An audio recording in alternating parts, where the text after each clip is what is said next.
And we go into that room, and there is no way in and no way out of that room. There was only one way in, and we went through it, but there was no one there. And that person was as real as, like I said, as if I was talking to anybody. How old do you think he was? He was maybe mid 40s. He was older, kind of gruffy looking, kind of looked like he was wearing um, like coveralls, maybe. And then he had like shaggy hair and facial hair. But you'll catch him. I still catch him at the top of the stairs, standing in the, like if you go up the stairs on, like you're going onto the second floor, you'll see him like he was just standing there waiting. And then once he sees you, he just walks. And then you'll run up the stairs, or in my case, I run back down the stairs. But if you run up the stairs, he's gone. Do you think he's pretty fast on his feet? It's pretty something. I'm faster though. Well, that's a good thing. You know, you got to have track shoes on to go ahead and beat some of them, don't you? Oh, now I'll push somebody down. I can run faster than anybody. Oh, that's awesome. So, for events and everything like that you guys have going on, for instance, up to June, is there a lot happening between the two locations? Oh, in terms of privates or publics, or we do You know, if you're gonna do a big event, like, do you have any big events coming up? Everything's sold out. All the events we have up and coming are pretty much sold out. We generally do like a public investigation, and I'm going to get this wrong. Hopefully, Brooke or Chris will correct me. But we usually do a public event at OSPH the first Saturday of every month, and then we'll do the third Saturday of every month, and we'll do public events there. But they've been selling out pretty regularly. We have the Wraith Chasers coming up here in 2 weeks, but that's sold out. We have Brian and Rochelle from Ghost Hunters. I think they're coming in June. I think there's some tickets available left. But we're trying something a little bit different. Usually we cap our events off at about 40 to 45 people. And we're starting to do these events now where we just limit it to 12 people. And then we do what Chris and his team, Chris actually is part of a team called Fearful Encounters. But him and his team will do is we'll 12 people in, and we'll do fear challenges in the building. Like a good example is I'm sitting in an operating room all by myself and pretty much in the dark. So what we'll do is we'll take guests and we'll do the same thing with them and have them just sit in a room by themselves and let them see if they can conquer the fear of, number one, being alone in the dark, but number two, seeing if like a spirit will actually interact with them or, be part of that event. And we've done it in the past, very limited, but we're doing a little bit more up here coming. And it's really neat to see some of the reactions after our guests are put in that position we usually do 15 to 20 minutes where they're alone in the dark, and some of them will come out and say somebody was whispering in their ear. Some of them don't even make it to 15 minutes. We'll make them walk down a dark hallway by themselves, and some people come running back because we'll actually see like a spirit standing in like the hallway. So we're trying to kind of tweak some of our public events. So we're giving a more intimate, personal kind of event, as well as doing, the public events where we do like 40 to 45 people. How cordial are the spirits there? Pardon? How cordial are the spirits at Old Harriman? Oh, I think Chris can answer that question very well. Can't you, Chris? They're very, like I said, once you walk through these doors, I always have a story when I leave here from Old Historic Harriman Hospital. And just even coming up here and cleaning and putting in my hours, I will come back with a story, a personal experience that I had. So it's always a surprise when you come here. So why don't you give us an example of something that's happened with them in the last week, say, while you were cleaning or whatever you were doing upstairs. Well, give Chris a second to think about that, because Brooke can probably tell you a really good story that's just recently happened to her in what is called the psych ward. Oh, so we were sitting in Jerry's psych, and we were using a grid light, and it was right after a public event, and we were kept seeing shadows cross so much to the point that Ronnie was sitting there and picked up the grid light and was shaking it to make sure that it wasn't. Then we set it back down and it do it again, and we decided to quit because we thought something was wrong with the grid light, and the event was fixing to be over. So we went downstairs, but we left it sitting, and we decided to go back after everybody had left, and the shadow stopped. So we were like, okay. So as we were leaving, I looked over, and there was what looked to be like a nurse just standing there with her lips kind of pressed like we shouldn't have been there. She had like a long, probably shin, I guess it's called a T-length dress. Her cuffs were real wide. Her hair was pulled back, except for it was rolled where you could see this, and then a hat, and then it was like rolled here. It was very, I don't know what period it would have been, maybe 40s or 50s. I found dresses that kind of look similar to what I've seen, and it said the 50s. But the only problem is that part of the building wasn't added until the late 70s or late 60s. So I don't know why she would be there and why she was so upset with us, but she didn't want us there. But I was there for the night after I saw her. Oh, that's pretty cool. Are you going to go back and approach her again and try to find out or No. not? No? No, she didn't look very happy that we were there. Okay. But, there was this one thing. We were on the 4th floor, and we were doing a fear challenge. And I heard a phone ring. And I think Ronnie was up there. Were you up there? I was, that's correct. And the phone, it went da-ling, da-ling, da-ling, da-ling. And there's no phones up there. There's no electricity up there. And I was done with the fear challenge. We went back downstairs. You didn't go in and pick up a big thing of ice cream bars or anything and pass them around? No. The ICU area. So I don't know what the call was for, but it was not for me. Wow, that's pretty cool. But we had information from another guest. I guess it was a month or two after that they had caught the same thing, but they caught it on record. They got it recorded.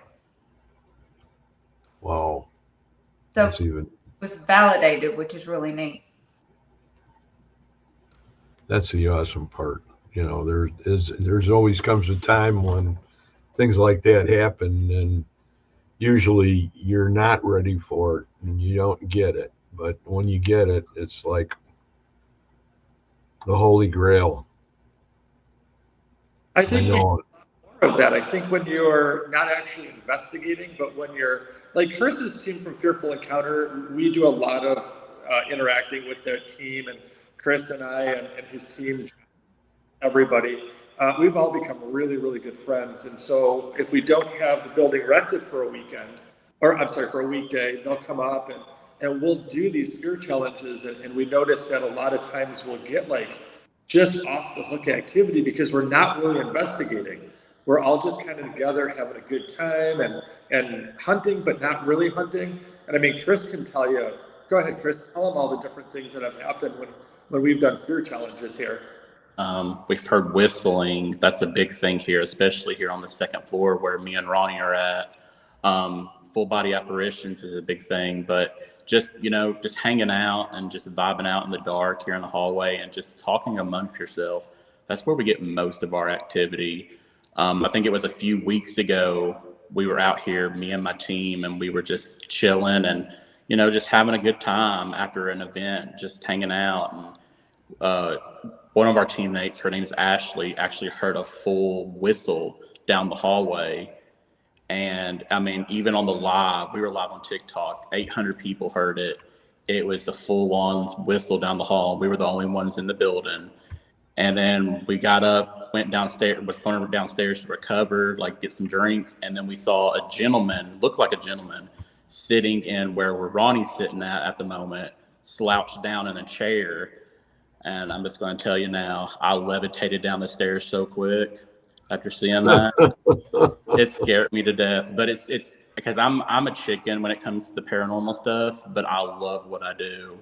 And I always keep coming back for more and more of it. And, Harriman and Old South, I don't know. There's something about it. I keep coming back for more and more. That's, especially Old South, that still had, after Ron got done redoing everything, and, there was such a big difference in the whole building that the whole attitude seemed to have shifted.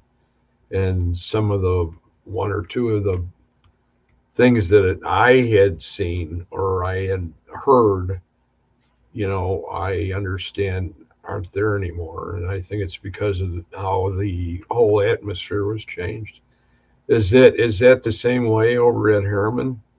I don't think we've ever had anything real negative at Harriman. I think Harriman, I bought it straight from the city, and I don't think that we really had any, I don't know what the proper word would be saying, but any real negative, I don't know, any real negativity in the building.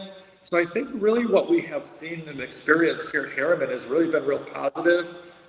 It's been pretty upbeat. It's been pretty in your face, but it hasn't been anything real negative. Like you said, South Pittsburgh, I know when I first bought it, it was a very kind of a drab, kind of a location that you went into and you kind of felt miserable. And I think a lot of it had to do with, what they were talking about with the building and the negativity and, some of the rumors that the old owners were conjuring up to sell tickets. And I think, as you said, Greg, we put a great team together. Brooke runs both locations. We have Fearful Encounters who helps us do everything. We have the Fun Girls who are another paranormal team here. I think that because we have such a positive attitude and because we really enjoy cleaning up the buildings, and I think we really have a real love for them, I think that positive, comes out in the residents that we have here. Right. And I think South Pittsburgh, once we moved 100 tons of garbage out of the building, I think the residents there were like, hey, these guys are taking care of this place. And and there was a more positive vibe going on. And, I think that's really true. I think, when you even, as being alive, if you hang around people who are real negative and, the sky is falling and all that other stuff, you kind of have that attitude too. And I think that, the group of people that I have with me that are keeping these locations clean and running, we're all very positive and we all have a lot of fun with what we're doing. And I think that really comes out in the spirits and the residents that are here. And I think, like I said, South Pittsburgh is a really great example of a location that was really kind of run down. And, there was a lot of rumors about it. And we come in and, management change, volunteer change, everything changed. And that positivity really kind of brings out the positive in the building. And I think all that negativity that you heard about, creepers that were supposedly in there a long time ago and that kind of stuff, I think we've uncovered the truth, and I think that's really important. That's what it's all about. And when you do that, you go ahead and bring a sort of a foundation to everything that you're trying to accomplish in the building.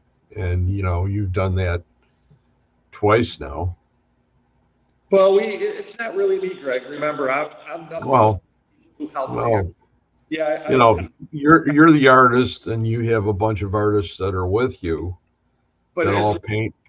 effort. I mean, and these guys really work their butts off. And like I said, Fearful Encounter and a lot of the people who are all part of my team really, they care about the buildings and they want to see them succeed and they want the residents to be happy. And, we keep our locations to, I think, a different kind of a level because we want you to come in the building and like not only have experiences, but we want you to see the beauty of what a hospital used to look like.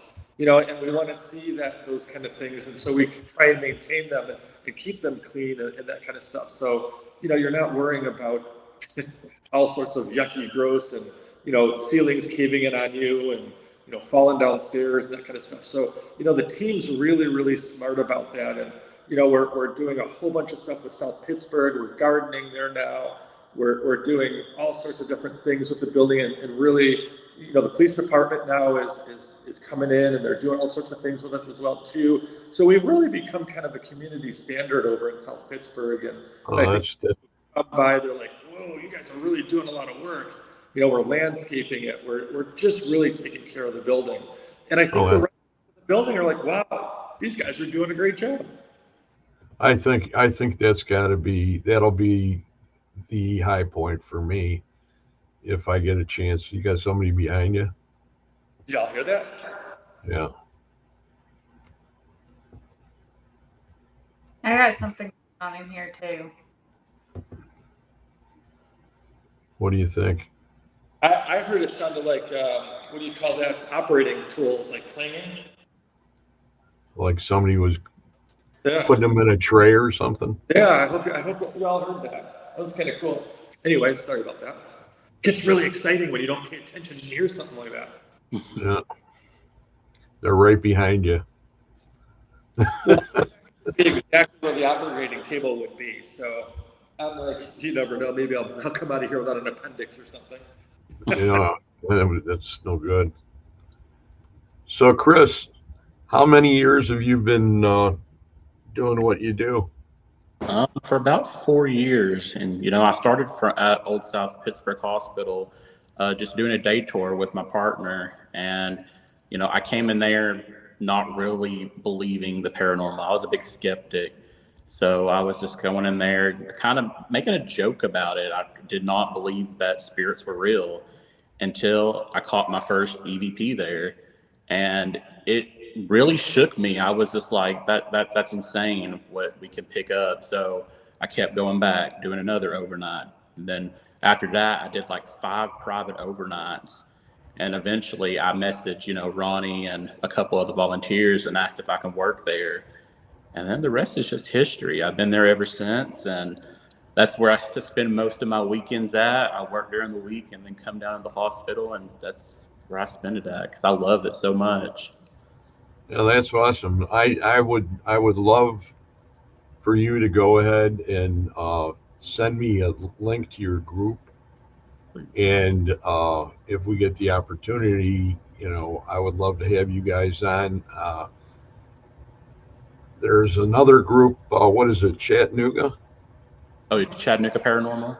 Yeah. Now, yeah, I've had them on before. Yeah, they're really good people. They came to, I think, Old South a couple times. Yeah, they're scheduled to come in October. Okay. Yeah, we had one night we did something like this. Only we had a bunch of people there, and we had about 8 people. Remember that? And just asking questions and giving answers, and it was Chattanooga, and that was pretty cool. Yeah. So, Brooke, are you overworked and underpaid? No, I'm good. Okay. I just, I don't know why I even asked it. Well, I like doing it. I like the working on the buildings more than I do the paranormal. Because I'm just not made out for the scary stuff. But put me on a roof during the daytime and I'm good. I will tell you, Greg, some of the most classic investigations we ever done are with these two, because when we'll be in a group of 8 or 10 people, and there'll be a clank or what. Anybody who knows what Scooby-Doo is like, you've got Shaggy and Scooby down here. They run so fast away from the ghost, all you see is the little. Oh, Brooke's gone dark. My light went off. Oh. As long as we don't. There you go. You're back. Look at her. Look at the look of frustration on her face. What's she looking at? Is there somebody over there? Here. She's listening for him. You think they turn your light off? I don't know. They can't. It's okay. Take a deep breath and say, "Hey, we love you." Hey, we love you. Now go somewhere else. But I think most of like what me and Brooke went through is, and when Ronnie was there, was that time we were in geriatrics and hearing that door slamming and that gridlock play. I think me and Brooke were cuddled up to one another so tight that night. We were, because I mean, it was just off the chain. But like I said, we love what we do. It's just, I guess we can't get the aspect of when you ask the spirit to knock and it knocks, or slam a door and a door slams. I guess that's the part of my mind that I can't be real. Well, you know, I think if you went ahead and put yourself in the shoes of the spirit, they don't want to go ahead and do tricks like in a circus either. Yeah.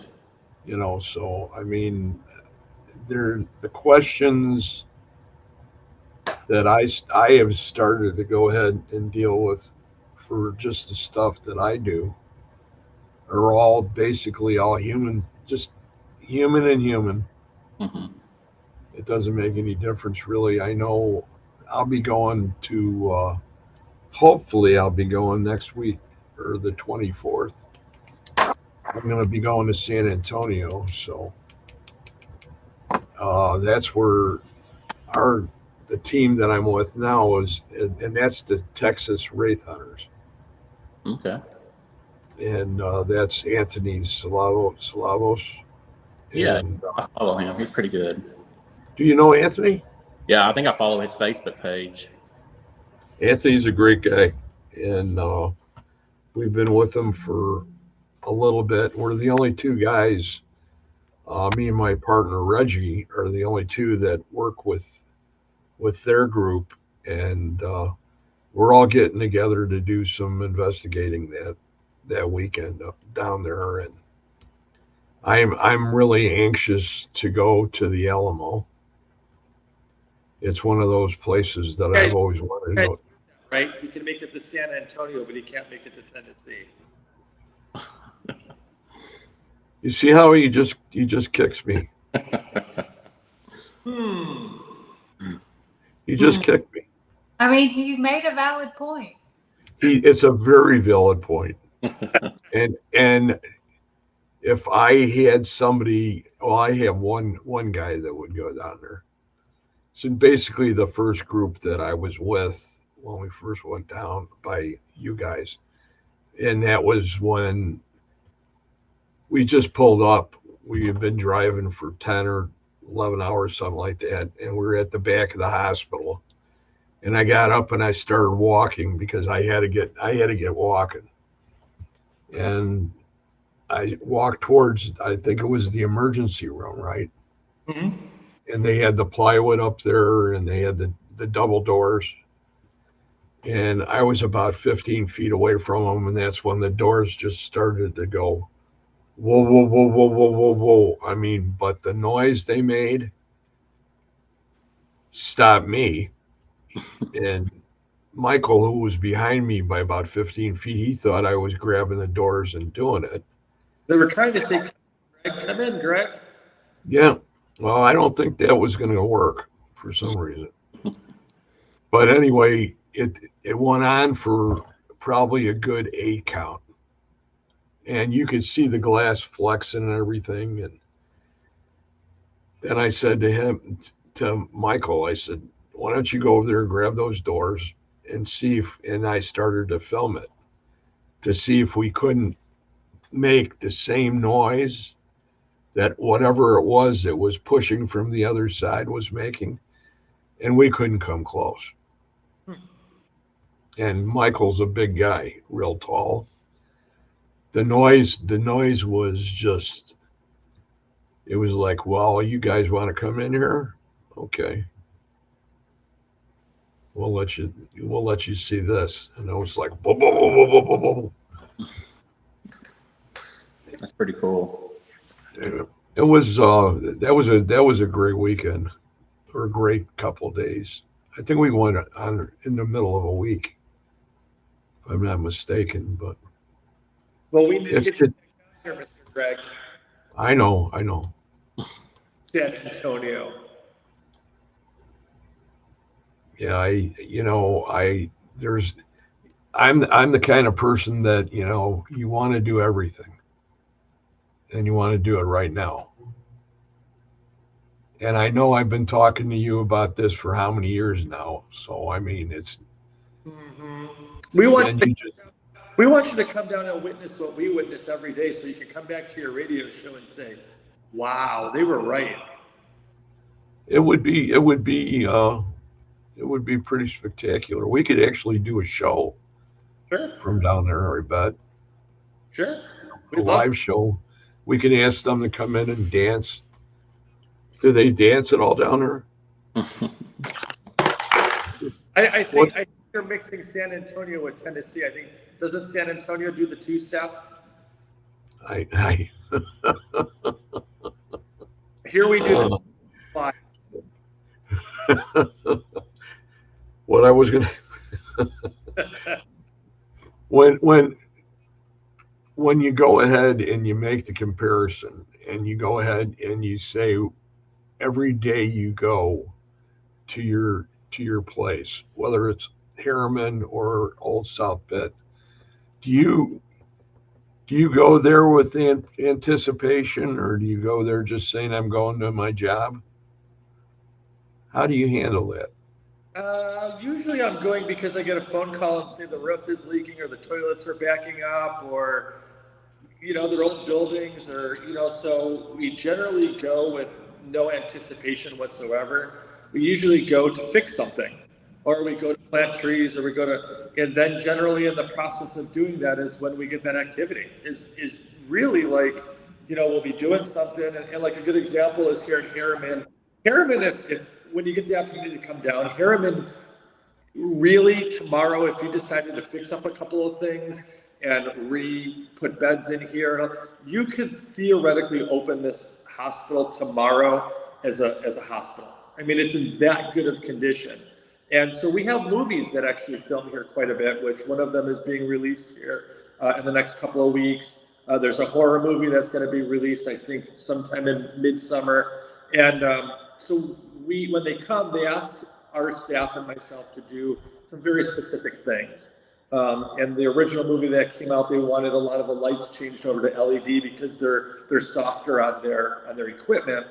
So I was actually changing LEDs, and I was on the top rung of the ladder, and I was changing out the LED. And like I said, I was just here doing my job.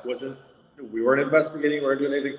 And the rest of the team went out for lunch, and they were bringing the lunch back, and I was on the top rung of the ladder, and I felt somebody grab the back of my calf so hard that it, like I knew somebody was grabbing me. And then I hear a whisper that says, "Be careful." Well, I turned around and I thought, the staff had gotten here, and, they were just looking out for their boss. And I looked down and there's nobody there. Climb down the ladder. I go outside, catch a deep breath, because it really kind of shook me up a little bit. So I go back inside the building and I sit down in one of the chairs that's in our lobby, and kind of thinking of what my next thing, my next direction that I was going to fix was going to be. And you know how you feel like a spirit walk by, you feel that kind of energy. Well, I felt the energy and kind of that brush of air go past me, and the chair next to me actually made that kind of, when you sit on the cushion, it goes, psst. Well, I felt that. I heard it. And then I hear, "I'm glad you're okay." Greg, there's nobody next to me. I went out, sat on the porch and waited for my staff to get here. They all come up and I'm white and they're like, what happened? I told them what was going on, and Rhonda is kind of our, I don't know what you call her, our everyday girl here. Rhonda looks at me and goes, oh, that happens to you too? Because Rhonda's here every day and she does a lot of work, and she can tell you, I mean, she gets talked to daily. It's amazing. I was like, oh, really? That happens? And she's like, oh yeah. She's like, I'll be sweeping something and somebody will tell her good job. And so like, I don't think any of us really come with the anticipation that we're communicating. I think we come with the anticipation that we're here to work, to clean, to do our jobs, and then they make their presence known. And I really think if more paranormal investigators would take that kind of approach, instead of sitting in a hallway going, what year did you die? What's your name? Blah, blah, blah. If they took the approach like they were there for a reason, like, you know, like doing an interview on a doctor, like, you know, what is your favorite, you know, surgery to do, or something like that, I think they get a lot more experiences, because my team and I mean, the stuff that we have witnessed, seen, heard, it would just you'd make your eyes roll. You'd be like, holy cow, really? And a lot of times we don't really share a lot of that stuff because we're afraid of being, you know, ridiculed, and we're afraid of people going, oh, you're just making this stuff up. So most of us as a team just keep it to ourselves, and we share it amongst ourselves, because I don't think people really realize what building owners and volunteers who interact with them on a daily basis, the experiences we have. And I think if somebody really wanted to come up with a great TV show, they would film in a building, us cleaning and maintaining it, because that's really when the activity really happens. I mean, you can ask Chris and Brooke, it's daily. I mean, it's literally daily here that we will come and be interacted with, or something just off the hook will happen, and and the problem with that too is that being here as much as we are, we kind of look at it like, oh, how you doing? And we go back about our business. And I think it's just a whole different level of what we see versus somebody who comes in and spends 10 hours in the building. You know, they're like, oh, that was kind of cool, but I mean, it's such a different level. And I think Chris and Brooke would really agree with that. Do you guys do a lot of ITC there? What is ITC? Instrumental transcommunication. No, we don't. Not really. I don't. You know, spirit box, all your spirit box work, and like what you do with Estes, and that's. We do it for public, and I'm sorry I didn't know the initials to that. I feel really stupid now. Oh, no. The thing is that most of the stuff we do, I'm a really big believer that like those kind of devices can be programmed and manipulated, and there's a good possibility that they're not accurate. The stuff that we experience is undescribably, there is no way to describe it. I mean, the stuff that we experience while we're maintaining the building, I don't know how to describe, but there's nobody can look at me and say, well, you know what, your brain's wired because it's pre-programmed, blah, blah, blah. The stuff that we experience here is just, you know, it's not a cell phone telling me that, you know, this is happening, or it's a device that some guy created in his basement, or, you know, like a REM pod that goes off, you know, with a walkie-talkie or anything like that. These are experiences that we have that are personal, are things that my team and I and Brooke and Chris will tell you that we have that, you know, Brooke's got her hair pulled. You know, Chris has been approached and been touched in the building. Stuff that, like, there's no way that it didn't, you know, that it didn't happen. Whereas, you know, if you have a REM pod, you don't know if somebody's using a walkie-talkie, or somebody didn't, you know, they didn't take their phone and put it on an airplane mode, you know, or if you're using some kind of, you know, device. It's really hard to tell what the programming is on those devices. But if you're having these interactions that, like us, having a conversation right now, you know, it's undescribable. You know, I mean, you can't say that, you know, that's really not Greg's voice. Greg isn't really talking to you. I know I'm having a conversation with Greg. When we're walking through the building and it's 2:00 in the morning, and me and Brooke and Chris are the only three here, and Pyramid shuts down at like 8 o'clock at night, and you hear two people talking in the hallway, and the three of us look at each other and can actually understand what the conversation is. How do you describe that? How do you tell me that we didn't just hear what we heard? And I think that we kind of go away from that. And while we're working, when we're investigating, yeah, we do, everybody uses devices and tools because it's the way to communicate. And, Fearful Encounter does a lot of TikTok and that kind of stuff. So it's a way that the paranormal is kind of uses that as a norm. But I think when we're doing our work here, there's a lot of personal experiences that we have on a daily basis that don't require any devices to communicate with them. Okay. Wonder if I described that right. How'd that sound? I think you hit it out of the park. My only point was the fact that, I do a lot of ITC, and I do that show on Wednesdays. And we were talking about that, you and me, a while ago. Right. And at the end of the show tonight, I want to talk about it a little more. Right. Not right now, but, it brought it back to me, and it would be interesting, to say the least, because I do locations. Like, I do, I have Missouri, I have Minnesota, I have Texas, I have Louisiana. I have all these different locations, and when you do it at that level and you're using more than two people, it's the magnification of the energy that's actually going from spot A to spot B. And that's the only way to describe it. And, you start to think, if somebody asked you guys, when you say it's all spirit there, do you feel at any point that there's something else there besides spirit? Well, we talk about this quite a bit too, because it's a big challenge here. And Brooke will tell you, and Chris will tell you, I'm from Chicago. You know that. Greg, I live right down the road from you pretty much. But we're in an area where we're in the Bible Belt. And what we do a lot of times is really frowned upon, because I don't think people understand it. And I also think people feel that when you pass away, your soul goes to heaven and that's it. Everything's gone. And I know, Greg, you and I talked about this in great length at one time, because I take it a step further. And I really, really think, and I believe in God, I believe in souls, and I believe in, but I also believe that everybody's got a spirit. And I believe that the soul and the spirit are completely different in a human being. And your soul goes to wherever it's supposed to go, whether it's heaven or hell. But I think your spirit is left behind. And I think that energy that your spirit has is what's left in this building.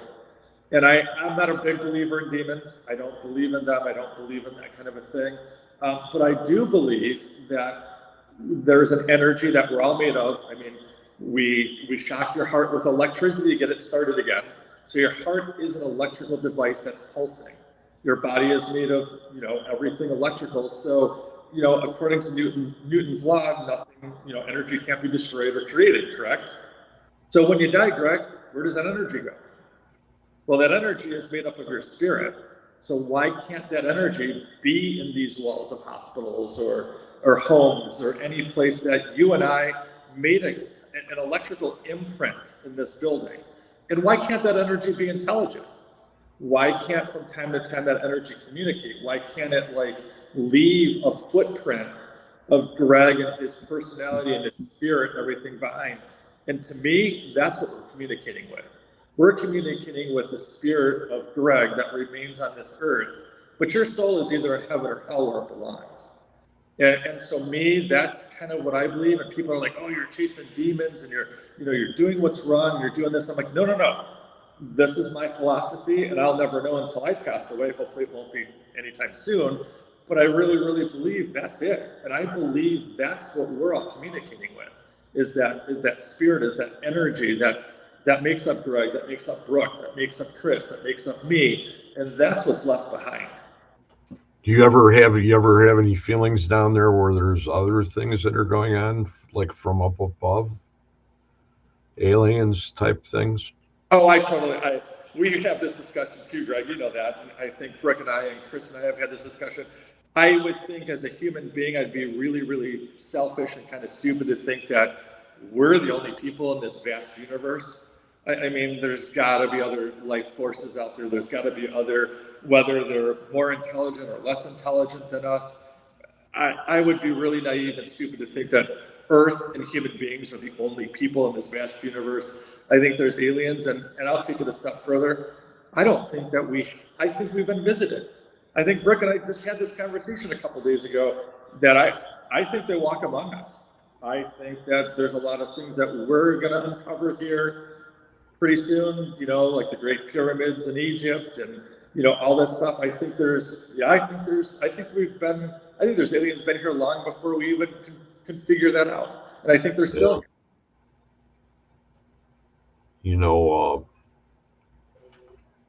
Mike, Rick Sacker. Guys doesn't know what to say now. Mike Rick Sacker is a gentleman who does a lot of those specials on the channel that shows all the UFOs and everything. And I've known him for years, and he's unbelievable.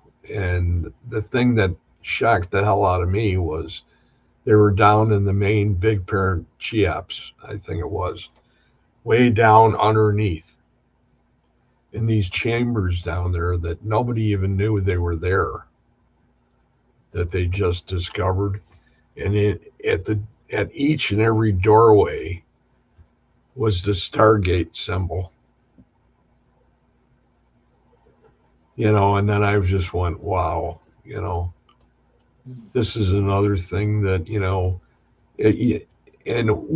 I think we have an upper hand because we have the ability to not only talk to spirit and understand them, and they can understand us, but also, as far as the other different types of spirits or entities or whatever you'd like to call them, they may all be one and the same,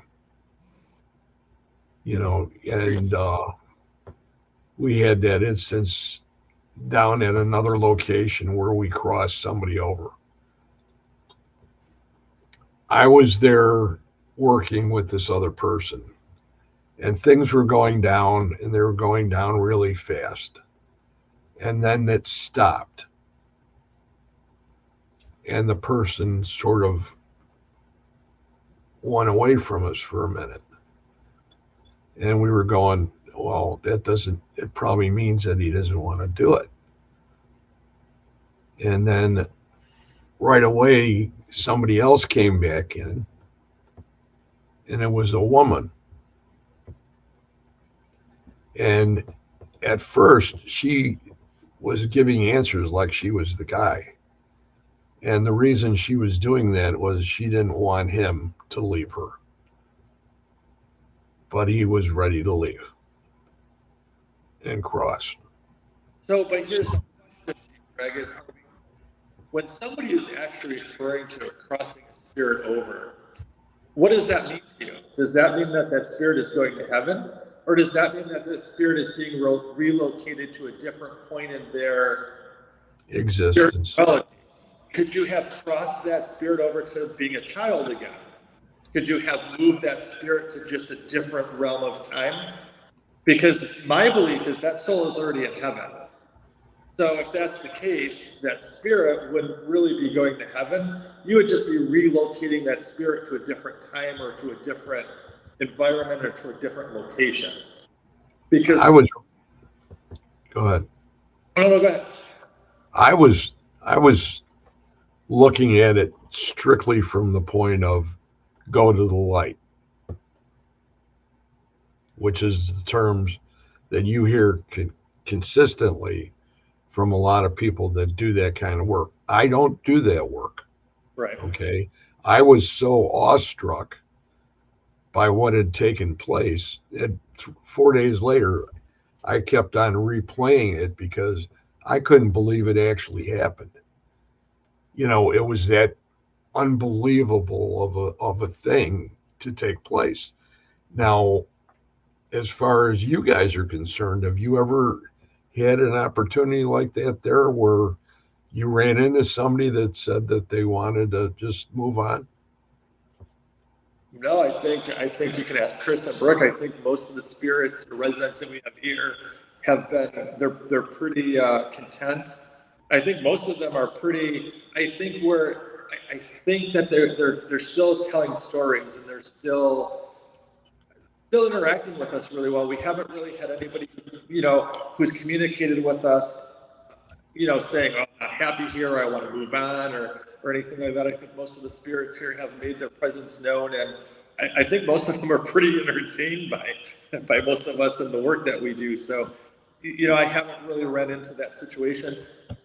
But from that point of view too, is we don't really, like I said, most of the communication that I think our team has is primarily from a personal level, is from us being in the building and us working and them really looking out for us, or them coming to us and saying, hey, we're here, take note of us, like notice that we're here. Like Brooke was talking about the gentleman in the building that like, it's almost like, I think Chris and Brooke will kind of agree with this, is they're almost like looking at us like, hey, good job, like, notice us that we're here. If like, I don't know how to describe it, but it's not really an issue of like, oh, we're happy and we don't want to be here. It's more of like, I guess when I'm in the building, I feel like we're being watched, and we're almost being to the point where it's like they're criticizing us for doing the job the wrong way or doing it the right way, or that kind of thing. I never feel like, and I'm not gifted at all. I think Brooke's got a little bit in her and she'll deny it all the time. But Brooke will see things that nobody else sees. Brooke will hear things that nobody else sees. And you can ask Brooke, I don't think she or I ever come across anything like that. That's where, that's the neat part to me. And it always has been, because we give off our aura to them and they know exactly what they're dealing with. Right. And that's, so I don't have a lot of apprehension in me. I'm sort of laid back like you guys, as far as, you just live in it and they're there with you. And that's important. Well, I think they kind of look at us as friends. I think, Rhonda's here every day, and Rhonda gets activity that, like, I look at her like, you need to lay off the pills, girl. I mean, she'll tell us stories that you're just like, but then Brooke and I or Chris or one of the teammates will walk down the hall with her. She'll literally call them, and all of a sudden the doors will slam. You'll hear footsteps. I mean, am I not right, guys? Yeah, there's like times where you're just like, it's unreal. Because I mean, I've been here with Rhonda just to come here during the week at a random time just to hunt, and literally just me and her in the building, and she'll scream off the top of her lungs, hello, and then you get a man in the next room saying hello to you back, and she's clapping and going on, and I'm over there petrified, like, what the hell was that? Well, yeah. How many people do you have in your group, Chris? There's 7 of us total. So do you guys come over to like Old South? And, yeah, volunteer with it first started out with, me and my partner, and then Ashley, that's on our team. And then we just started building from there. People I've met at work, and then just so on. People that's come into Publix, became good friends, and, made sure their vibes were good. And it's, been best friends ever since. And I wouldn't ask for a better team or a better hospital staff team. So we love everybody. I think that town is just awesome. I just, for the amount of time that I've been there, it's not a lot, but it would grow on me quite fast. I would have a hard time going ahead, and I'd have to start puncturing the tires on the airplane. I'll tell you, Greg, that I'm in Chicago one week and I'm here in Tennessee one week, and it's almost like, and I don't know how you describe it because I've never really been an alcoholic, or I've never abused drugs in my life, but I can understand where somebody has that, like, I don't know what it is, or that oh my God, I've got to have that drink, I've got to have that fix or whatever it is. Because when I leave the hospitals, I look so forward to coming back, and it's like it just never. Chris will tell you they're the same way. It just never leaves you, and you're like, it's exciting. it's like an addiction. Yeah. And That's why when you know, Brooke, when you say that stuff, you know, I sort of look at it and say, boy, you know, if I was you, I would be thanking them over and over and over again for giving me the opportunity to share my gifts with them. It did it make any sense, or did you? Well, I get it. I'm glad that they're nice and friendly and really like to approach people, but I don't know. I kind of wish they could just give me a warning, you know. Well, Hey, you're coming upstairs. I'm right at the top. I mean, well, that's, you know, that's little warning. you're not asking for too much, No, I mean, but maybe it's going to take a few times for them to become accustomed to it compared to where they've been, you know. And you know, with the people that I know, I always go ahead and give that side off, because that's the side that I love the most, is where you can feel them and you know they're there and you can talk to them. And you know, some people they'll say, aren't you afraid? And I just go, afraid of what? The dark. We've all been in the dark. We've all been in the dark, you know, and that's not a bad thing to happen. Ronnie looks like he's getting ready to go ahead and pull the pin here or something. no, I'm just laughing because the two that are down there, Chris and Brooke, they don't like the dark. So it's just funny that you're telling them that, oh, it's okay to be in the dark. They do not prefer to be in the dark. And that's one thing that I think is really funny, because these two are probably two of my, you know, dearest, most dear friends. And you know, they're here with me all the time, and we're in the dark a lot. But I will tell you, if something makes a noise or a door slams, I'm left alone. But I will tell you that who I'd rather be in the dark with, as long as there's no noises going on, than these two, because you know what, they both work really hard, they both really care, you know, for the locations, and they're two of my best friends in the whole wide world, and like, I couldn't do this without either one of them. But like I said, if a door slams in the middle of the night in the dark, I guarantee you I'm standing in the hallway by myself, and they're in another county by the time I find them. I think it's the loud noises that what brings it up, because like I think it was like one night me and Ronnie were going down and under geriatrics, went downstairs to, I think, shut some windows that someone propped open, and we heard like I don't even know how to explain it, like a paper that crumbled up. Yeah. And it was dark. So my reaction in the dark, didn't know what it was. I screamed, jumped on his back almost. He screamed. It was just a hot mess. But it's that experience is what makes this stuff fun and makes me want to come back. It's the laughs about it. And a lot of people forget how to have fun in the paranormal field, because it's more like, you know, people competing with one another. And that's what I love about, you know, working here at the hospital and my own team itself, because I mean, we're in it for the fun and the experiences, and just keep coming back for more. I've never seen anything like that at Old South, and that's what I liked about it right off the bat, was the way everybody worked together. Mm-hmm. And this is before Ronnie even got old Harriman, and he had done some unbelievable things there. And if I was living there and I was a spirit, I would say, wow, this guy's okay. You know, which I know, you know, you're gonna have to. I'll take it in small bills later after the show run. He's the slave driver. Unmarked $5 bills, huh, Greg? But that's the neat part, you know. And that's why I enjoy having you guys on, because it's like old home week to me. Right.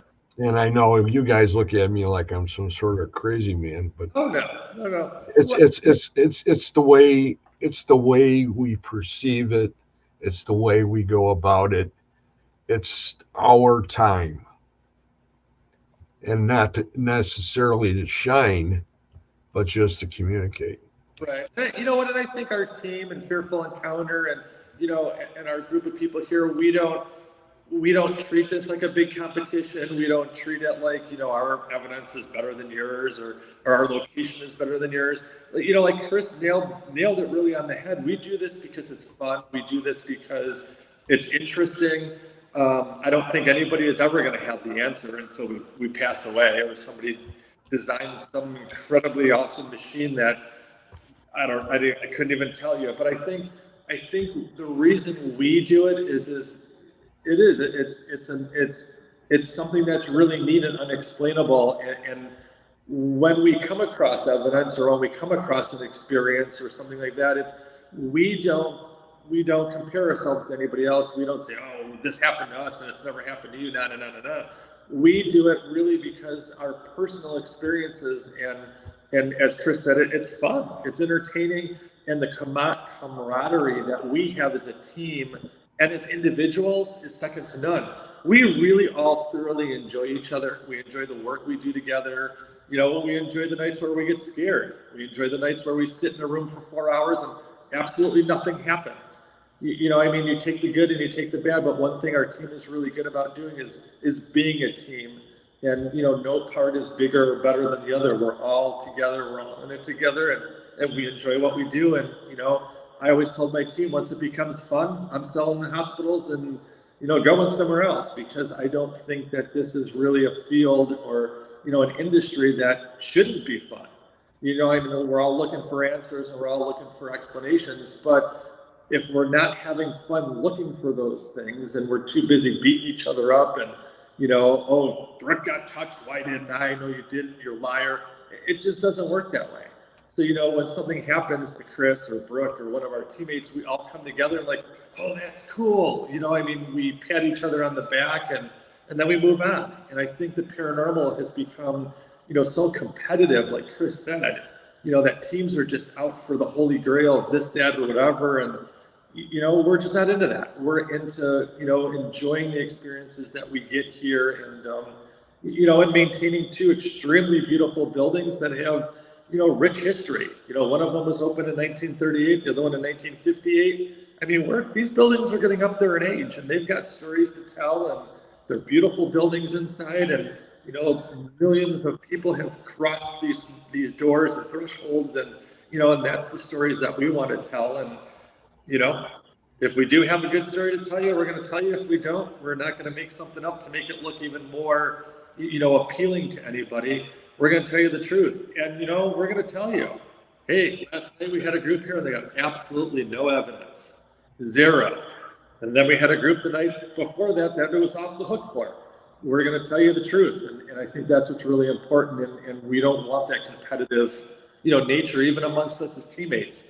I mean, we're all in this together. We all live together. We all die together. And, you know, like I said, Chris isn't any more important than Brooke is or I am. I think we're all together, and the camaraderie and the teamwork that we have really makes, you know, our team one of the best, I think, at running, you know, a paranormal location. I had somebody ask me about 2 weeks ago about filming. What is the policy for filming now out there? Either one. We, because of YouTube and because we're in the Bible Belt, we know, and I'm not going to throw any names out there because it's not right, but the YouTube has kind of gone to the demonic end of everything, where everything's a demon, and, you know, this is the scariest building in the world and stuff like that. So we have come across, it's a very, very simple filming procedure. You can come in, you can film whatever you want. If you do have evidence that you come across and you want to share it on the internet, as long as it's an unedited clip, which means like, let's say I have a voice recorder and I get an EVP, and I'm going to take that voice recorder and I'm going to put it on YouTube, or I'm going to put it on Facebook. You're not going to edit it. You're basically just going to cut it. You're going to use that. That's fine. We don't ask for anything for that. What we ask for is if you're going to do a YouTube video that is 30 minutes or longer, that you're going to edit. So like, let's say you spend the whole night here and you put a history in the beginning and your evidence in the middle, and then your closing at the end. Brooke reviews all the videos. So we just ask you to send the video prior to being downloaded on Facebook or YouTube or any social media platform. And the reason being for that is we want to make sure primarily that the history that you're doing on the locations is accurate. And you know this, Greg, you and I have talked about this in great detail. When we bought South Pittsburgh, we spent a lot of time with the city trying to get that building reopened because the old owners were just going crazy with really bad lies, about a community hospital. You have to remember, this hospital was closed 13 years ago, so a lot of people who worked here are still alive. And we don't want their reputation to be tarnished by somebody coming up with a YouTube video saying that there was an orderly running down the hall suffocating people with pillows, and make this huge story out of something that isn't validated. So we ask to make sure that you send that so we can look at the history. Brooke does it. She does it in probably a couple hours, and then she'll give you the thumbs up or thumbs down. And I'll give you a really good example coming up here too. We don't, whatever evidence you come up with is your evidence. We're not going to ask you to change it. We're not going to ask you to do that. We're going to ask you to omit anything that's demonic, anything that has to do with Satan or any of those terms. But like a good example is Brooke did one about a year ago, and they ran the, the advertisement for it. Well, Brooke and I were watching it, and I shouldn't say that Brooke was watching it, and she had noticed that they had a chalkboard in their teaser that said something about, demonic rituals that were done at the hospital. Well, Brooke threw up the red flag. She sent it to me right away, and she says, "Where's this?" So we had Rhonda come to the hospital, look for the chalkboard. We couldn't find it anywhere. There was no chalkboard in here that had demonic symbols on it. So we reached out to the YouTube video person and said, "Hey, this is not, where'd you get this from?" Well, we found out that they actually Googled the history of the hospital, and they got a hospital that was actually in Texas, and they put that in the trailer. And I was like, "Well, we can't do that. That's not our hospital. We don't have that." And the group was really good about it. They're like, "Oh my God, I'm sorry. We just Googled it. We put it out there. They took it out of the trailer and redid it." That's the kind of things that we're looking for. We're looking for falsification of history or just things that never happened here. And the group was fantastic. I mean, they were really good. They were like, "Okay, we'll get rid of it. We're sorry." They apologized. And then the full-length video came out. Brooke got to review it. She looked at it, and it was spot on. So we let it go. And then we give them the thumbs up, and they run it. It's primarily the reason we do it is we want to protect the history of the hospital. We want to protect the people who, this was their career, this was their livelihood. This is, we're in a community. We're in a small community where people put their heart and soul in both of our buildings, and we don't want their reputation tarnished by somebody saying, not even making up history. Like in that situation, it was just a mistake. It was just really a mistake. And we don't want those mistakes to come back on the people who worked here, or to tarnish, the building that's been here since 1938, that has, healed and cured and birthed so many people. We just want to make sure the reputation stays good. And like I said, we get YouTube videos. We've got filming, probably 3, 4, 5 times a month of YouTubers who come out. We tell them the roles, and they're like, "Oh, I understand." They'll send us the video. Brooke gets it done in about an hour. We send it back to them and say, good job, blah, blah, blah. And they seem to be happy with it. The groups that understand it have absolutely no problem with it. They're like, "Yeah, we get it." And then the groups that don't understand it will sometimes give us a hard time. And, Brooke or I or one of the teammates will say, "Hey, just exactly what we're talking about now." And then they're like, "Oh, that makes a lot of sense." And, like I said, it's really for the protection of the buildings and the people who, called this home that we do it for. So But as for filming, I mean, we encourage it. We have movies filmed here. We've got YouTubes. We've got short stories here. PBS has been here. I mean, we've had just a gamut of different, outlets that have filmed both in Hollywood and PBS and locally. And, everybody's done so far really good. So we want to continue on that track so that both hospitals get the good reputation that they deserve while they were open. You were mentioning before about the people from Old Harriman that are still alive. Do any of those people come in? Oh, yeah. We talk to them all the time. Okay. Yeah, as a matter of fact, what was she, Brooke? Like an 89-year-old woman who was born here in, the 40s, I think, or whatever. Was that make her 89? She was born in the 40s? The room where she was born. What was that? Wanted to see the room where she was delivered. Yeah. She wanted to see. We've even got volunteers that are on our team that actually their careers were here, that are part of our volunteer team. Oh, wow. So it's really neat. So so the stories that we generally tell to people can be validated by many, many different people, because we have Harriman, when we first thought it was a challenge, and Brooke will tell you, talking to the community, a lot of the community didn't really want to open up and talk to us. As they realized that we're not sitting in dark rooms like I am right now, and we're not conjuring up demons and devils and doing what's wrong, all of a sudden the world the Harriman began to realize that what we're doing is actually good. We're doing things that are the proper way, and we're not demon chasing. And all of a sudden people started filtering information to us. One of the doctors actually lives down the road from us, and he walked through here, I think it was last summer, right, Brooke? It was when we first opened. And he walked through the building. Now he's a little bit on the older side, so he got a little information crossed up, but he's walking through the building, pointing out the maternity ward and psych ward, and he told us some really unique stories about the hospital when it was opened. And so I think as time goes by, we're beginning to have a really good reputation here in the town of Harriman, and people have, come forth, and we've got people who are like, oh, I was born there, my aunt was born there, my mom was born there, and then the stories come filtering in, and that's what we really try and, pass on to people who come to the hospital, are those true stories. And some of them are pretty frightening stories. We've got stories of nurses who have seen a man in a bow tie who walks into a room, and right after he walks into the room, there's a code blue and the person dies. They look for the man in the bow tie and they can't find him.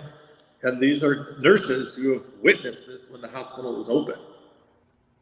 Wow. That's pretty crazy. That's the kind of thing that, makes you want to keep on coming. Right. I know there's a lot of people, that of all the people that you've had there, and the people that I've talked to before they've come by you, that, from Paracons and things like that I run into, that, I always, this is, you got a 1-2 combination here. And, that's way up at the top for me. And that's the only way to put it. And I'm sure that you guys all appreciate the fact that people love you guys too. Because there's a lot of people in the community that, there's only special places that they really, really love.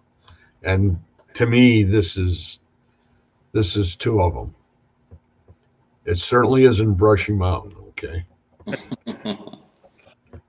Well, we work hard to maintain the locations, and I think, like I said, one thing that's really important to myself, my staff, to Brooke, to Chris, to everybody involved, is that we keep the locations true to history, and that we keep, everything involved in both locations, very honest and upfront. And we've shut down lives of people who have been doing lives, not their lives, but they were doing lives on Facebook, where we shut them down because they started, talking about stuff that we can't validate. And one of the things that we don't want to do, like I said, is we don't want somebody to look at a YouTube down the road and start looking at information that we can't validate. Because know, it goes is, one person says this, and then it just blows up into, something that's really, really bad. And so we want to really stop it at the beginning, so that we know that what's going out there, the information that's being given can be validated. And some things in the paranormal world will never be able to validate. But when you come across, some of the things that you have to remember, we're in a small town. If something really bad were to have happened in this hospital, it's not going to be quiet. I mean, everybody knows everybody in these towns. If and like I said, the lady who was telling everybody that there was an orderly that was suffocating people with a pillow, I asked, because I was the first thing I did was try and get validation for what she was saying, and I couldn't get any validation. And so we shut it down right away and said, this can't be talked about because we can't validate it. And in a small town like we're in, somebody would have heard about it or somebody would have known. And then we could have validated it and we could have given her the credit for, what she came across. But we just can't afford to have that type of rumor going around without any validation. Right. Well, you guys have done an excellent job. I'm sure that you can tell by the amount of people that always want to come and visit you guys. That's for sure. And that's important because that shows that you're on the right track. You've done you've crossed all your T's and dotted your I's. And that's something you don't see very much in the paranormal community. I mean, you see just places that are all beat up and run down and, people are just, where I feel the same way you guys do, that when you have something that's almost like it was when it was open, that you can see why it attracts the spirit. Yeah, it doesn't have to be creepy and be ran down to be haunted. It can definitely be beautiful and a shiny penny and still be haunted. And, I think me as a resident, when I pass away, wherever I linger or decide to stay, I certainly want to stay in a place where, the owners are taking care of it versus a place that, is kind of decaying and falling into the earth. And, I'm not the only one. There's a lot of really good owners out there. We've been to a lot of different places that care as much as we do. And there's a lot of really great owners out there. And there's a lot of really good teams out there. But there are people, like you said, who just, they see it as a cash cow and, put money in their pocket. And, my staff will tell you that we put a ton of money back into our buildings. I mean, I'm not, I'm wearing the same t-shirt I was yesterday, and we're not, going out on these, whatever you want to call it, vacations all the time and all that kind of stuff. We're putting the money back into the buildings. And I think that's really important, especially when you're talking about buildings that, are 50, 60 plus years old. They need that love. They need that maintenance. They need that care. And that's where our money goes. I mean, I still haven't seen the pictures from the vacation yet. Well, I will tell you that I just threw that in there. You don't have to even reply to it if you don't want. Right. But Chris, it's been awesome. Love to meet your team. If we get an opportunity to get you on, we'd love to have you. Definitely. Thank you. You're welcome. Brooke, as usual, you light up the whole evening. Aw, thanks. God. Well, I'm trying to be nice. She was sitting there a couple minutes ago looking bored. No, I'm not really looking bored. I keep looking around this corner because I keep hearing something around the corner. Did you tell him to come on in and sit down on your lap? No. I'm just our guests walking around. That's what I keep telling myself. It's just a guest outside the door. They're on the 4th floor right now. You're alone. But we're going to say goodbye to everybody. And if you guys want to hang around for a few after we shut down, we'll do that. Thanks for having us on, Greg. Oh, thank you very much. You guys are awesome. And you always do such a great job. I wish I could have you on every once a month. Oh, we'd be happy to, wouldn't we, gang? Yeah. Yeah. Okay. I'll go ahead and write that down. Hold you to it. Okay, everybody, have a good evening, and it's been great having you all here. And if you have any other questions or anything, you could ask me, or you could go ahead and get a hold of Ronnie or Brooke or Chris and ask them too. So without any further ado, I'm going to say goodnight to everybody, and we will see you guys next week. And we're just going to go ahead and hit it now. Have a good evening, everybody. Thank you. I Let me get this here.